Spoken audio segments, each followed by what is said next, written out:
sanad kasta marka la gaadho maalmaha farxadda ciida jawiga suuqyada magaalada Boorama waa mid isbedelay isla markaana saxmadiisa leh boqolaal ku dhaqan qoysaska shacabka ku dhaqan magaalada Boorama waa kuwa u soo jarmaada si ay caruurtooda uga farxin lahaayeen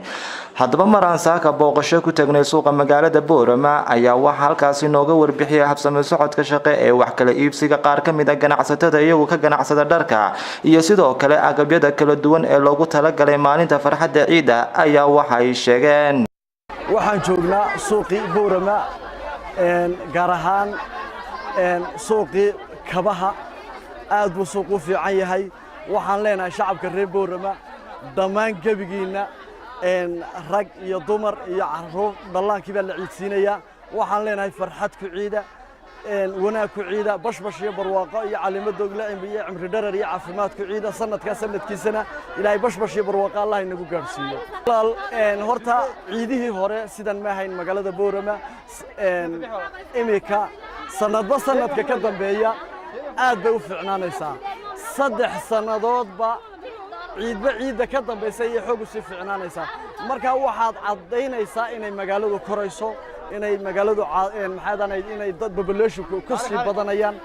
inay population xoog u korayaan inuu suuquna sanadba sanadka ka dambeeyo ku sii fiicnaanaya sanadkan waxaan ku soo korinay kabii caruurta aad u cusub dharkii caruurta cusub suudhadhkii koostiinadii karafaadadii ايش على alaab cusub baan ku soo kordhinay waxaan waliba leenahay bulshada reer Boorama gaar ahaan carwa cawaala ku soo dhawaada Xaaji Xuseen oo ku nool gobolka Awdal gaar ahaan magaalada Boorama ciidan waxyaalo far badan bay kaga duwan tahay ciidii hore aad bay ugu wanaagsaneed ciidan in kastoo dhulka imanka duufaan iyo waxyaalo badan ku dhuftay ciidan way iska fiican tahay sida horena ma aad iyo aad bay u fiican tahay aad iyo aad baa ugu diyaar garoon waxyaalahan bay ibna qalaqiisha arkiis oo kamid ah suumanka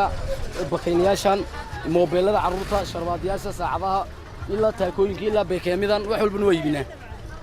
bismillaahir rahmaanir rahiim alxamdulillaah rabbil caalamiin ciidan waa ciid wanaagsan ciidii horena way ka duwan yihiin magaalada Boorama dad badan baa yimid oo magaalada badan oo bulsho badan baa ayaa isku timiday ciid wanaagsan horeyna u bilaabantay birigi hore 10 dambe bay bilaabmi jirtay imika ilaa 14 bishay noo bilaabantay alxamdulillaah nimcan ku jirnaa ummadda islaamka iyo ummadda reer Boorama iyo ummadda Soomaaliland wax leeyahay Ramadaan Kariim rahiim magacaygu waa Maxamuud Muumin Dugsiye oo kamid ah bacdayaasha magaalada Boorama oo ku haysta bacdle suuqa bacdayaasha ciidan haddaan ka warbixiyo ciidani waxa weeyaan ciidihii hore waxay kaga duwan tahay horta way ka buuq badan tahay maasha Allah waxa weeyaan waan arkaysaano inkastoo ay masiibooniyo waxna jireen handana wax weyn dadku iska ciidayaan oo si fiican bay iska ciidayaan annaguna waxaan u diyaarinay wax leeyahay wixii agab lagu wax weeyaan ama macuusa ahaato ama dhar kale ha ahaato wax kasta oo wax weeyaan ciida laga qayb qaadanayay waan u diyaarinay waxyaaladan u diyaarinay waxa kamid ah toobabka hablaha ee waaweyn oo waliba kuwii hore ka duwan oo ka casrisan oo muraayado iyo saacado iyo boorsooyin intaba wata oo aad u qurux badan baan u diyaarinay wadiga arkayo imka bulshadu wadiga arkayo way ku buuqsan tahay aad iyo aad bay iskaga fiican tahay dadkuna waxyaaladay kaga duwan tahay wixii horena wax weeyaan shay kasta oo casri aan keenay oo dhar rag haday noqoto iyo dhar dumar haday noqoto oo quality-giisa leh oo wax weeyaan ka duwan oo ka waxyaalo fara badan oo walhaan jirin le oo toobka oo kale wuxuu wataa imka surwaal wuxuu wataa khimaar wuxuu wataa mataqaanay boorso wuxuu wataa saacad wax le wax ka maqan jirtay saanta qabuun bay u xiraysaa وجمال عمر تبع تلفزيون عالمي BC 24 TV مقالة بورما.